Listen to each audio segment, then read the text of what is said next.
The British conquest of Bengal. We see, we are already aware, we talked about the decline of the Mughal Empire.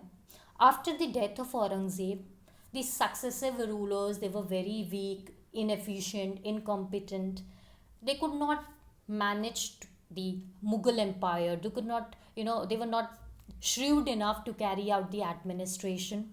And Britishers took advantage of that situation. In 18th century, Bengal was one of the richest provinces in India. The revenue generated here was huge. It was more than the total economy of the rest of the remaining part of the country. So Bengal was very rich at that time. In 1717, we just studied how the Mughal Emperor Farrukhsiyar, he granted the English East India Company the trading rights, duty-free rights. What is that? The trading rights without paying any taxes to the government. Government, that is the ruler. At that time there was no such democratic government, but the ruler. So without paying any taxes to the ruler, they can carry out the trade. Now what happened? Okay, the company was allowed, you can carry on trade, you don't have to pay any tax or custom duty to the rulers. But the company officials began to take advantage. There were some officials who were very corrupt.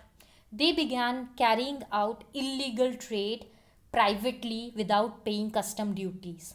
So what does this mean? This means that the company was excused. English East India Company as a whole was excused that you will carry out the trade, you don't have to pay custom duty to the ruler. But if there is any individual, any British individual who is carrying out private trade, he will have to pay the custom duty whatever is imposed. It is just the company which is being excused, but if separately you are carrying out some private business, you will have to pay custom duty. That was the rule. But the officials began to take advantage, and some were so corrupt they did not let the rulers know about it, and they were secretly carrying out private trade and making huge profits and keeping the money with themselves.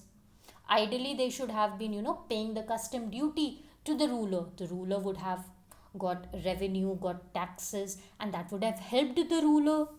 But these officials, they were making personal profits there. Now this led to loss of revenue.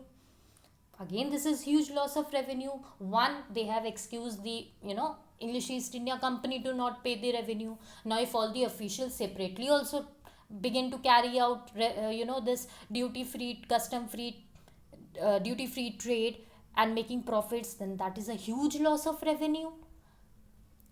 And this led to conflict between the rulers of Bengal, that is the Nawabs of Bengal, and the English East India Company.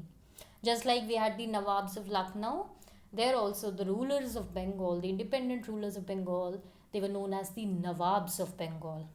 So when, the Nawabs or the rulers of Bengal got to know that there are some officials who are privately indulging in trade and not even paying taxes for it, so this led to conflict between the English East India Company and the Nawabs of Bengal.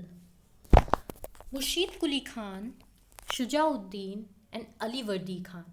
These were three rulers of Bengal. Murshid Quli Khan, he is the first Nawab of Bengal. Before that, they were, Mughal Empire was there. So Mughal ruler was the absolute ruler of every region. Eventually, these small regions, they go on to declare their independence. So comes Murshid Quli Khan, he becomes the first Nawab of Bengal. Then he succeeded by Shujauddin. After Shujauddin, Alivardi Khan goes on to take the throne, and he goes on to become the next Nawab of Bengal. Now these three rulers, or the Nawabs, they tried a lot to keep the officials of the company in check.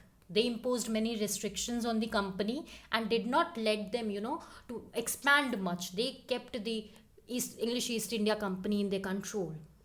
Alivardi Khan, he went on to impose two conditions on the company officials. He said, okay, that there is duty free trade for the, duty free trade was granted by Farrukhsiyar in 1717, and Alivardi Khan comes to power something around 1739, 1740. So he says, okay, you were granted the permission to carry on duty free trade. This permission was granted to the English East India Company, but he says that if any company official is indulging in private trade, he will have to pay custom duty. The company has been excused, but an individual has to pay the private trade. It was compulsory for company officials to pay custom duties for the private trade. He said if anybody is found indulging in private trade and not paying the custom duty, then I will take away your company's right also to carry out custom free trade. Then the company will also have to pay for the trade that it was carrying out. Then it will also have to start paying the custom duty. So he said either the individuals should stop indulging in private trade without paying custom duties, or else I will take away the right of the company also. Then he said further fortifications will also not be allowed. That is, you cannot go on to now acquire more areas and set up your settlements there and establish these fortifications, huge walls around your place, and fortify, protect yourself and expand your places. No further fortifications. Whatever places you have acquired, carry on the trade from there itself. But again, it was too late for these things to happen. The militarily strong British, they decided. By now, the Britishers, they had made huge profits. Financially also they were strong. Militarily also we see that their technology was superior. By now they had brought a lot of their military equipments also to the India. So these militarily strong British, they decided that we are no more going to be suppressed by you. Now we are going to annex territories in India. Now we are going to attack different kingdoms, different regions, and gain control over those areas. So that is how we will see now British will come up with different policies. It will be attacking many regions, defeating the rulers, and gaining control over the various parts of the country. And that is how they go on to become the rulers.